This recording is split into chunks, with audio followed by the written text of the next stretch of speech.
السلام عليكم اخواني اخواتي الكرام، كنتمنى تكونوا بخير وعلى الف خير وانتم كتشاهدوا هذا الفيديو. اليوم غنقدم لكم مسكوته ديال خيزو. مبارك عواشيركم. عندنا جوج خيزوات كنقطعوهم طراف مدورين،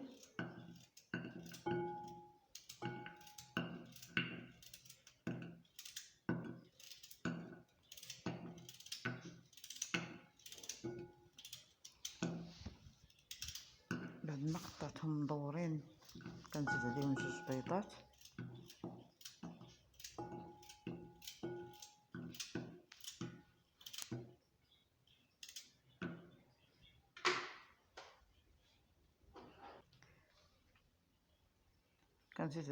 بيضات، ومن بعد كنحطهم في مولينكس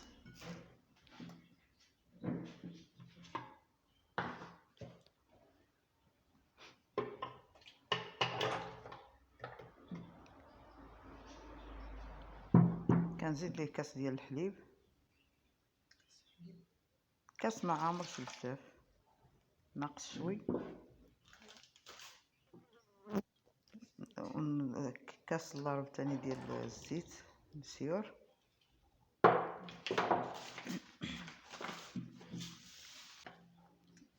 كاس ديال السنيده عبار واحد،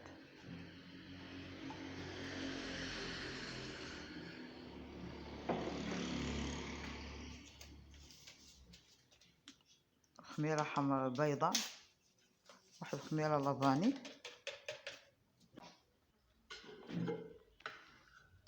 واحد شويه ديال الملحه. من بعد كنطحنوا هذيك الخليط مولينكس،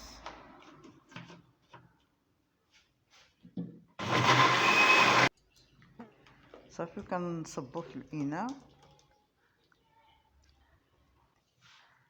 زدت ليه واحد قشره ديال هذه ليمونه، قشره ليمونه، ومن بعد كنعصر ديك الليمونه وكنصب في الخليط العصير ديالها.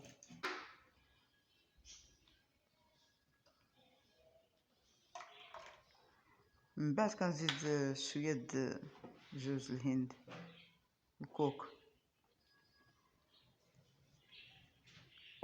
معلقه كبيره عامره ديال الكوك،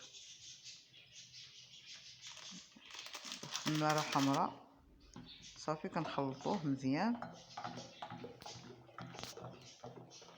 من بعد كنزيد كاس ديال الطحين كنزيدو الطحين تدريجيا بشويه بشويه وكنخلطوه. دابا درت كاس،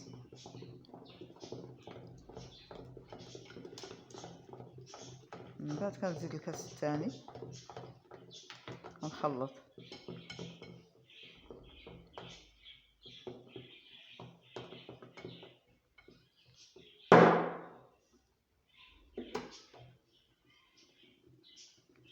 هنا درت فيها كاس جوج كيسان ونص ديال الطحين.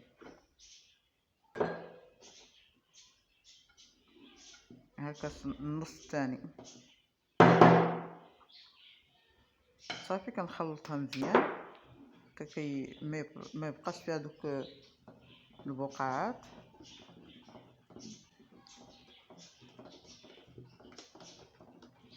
ناخد هذيك الطاوله اللي غندخل الفران كندهنها بالزبده وندير ليها الطحين، ومن بعد كنديرها طيب.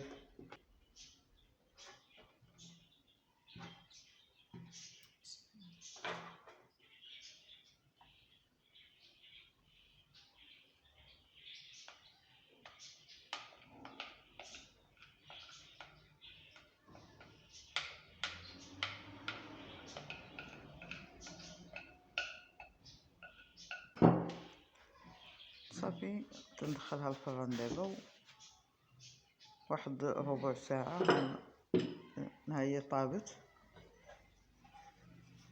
كناخد واحد اناء كندير فيه واحد جوج معالق ديال السكر كلاصي، كنعصر عليهم واحد شويه الليمون وكنسقي به الكيكه ديالنا، كنسقيها كلها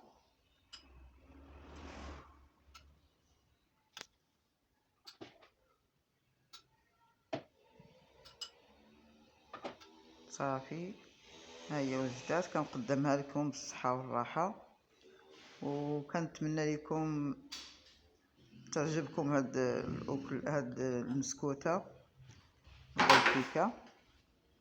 وشكرا على المشاهده، ومبارك عواشركم.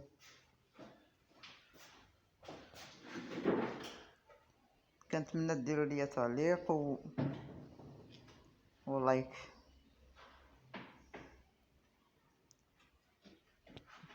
هذه هي النهايه ديالها، هي كي كتجي.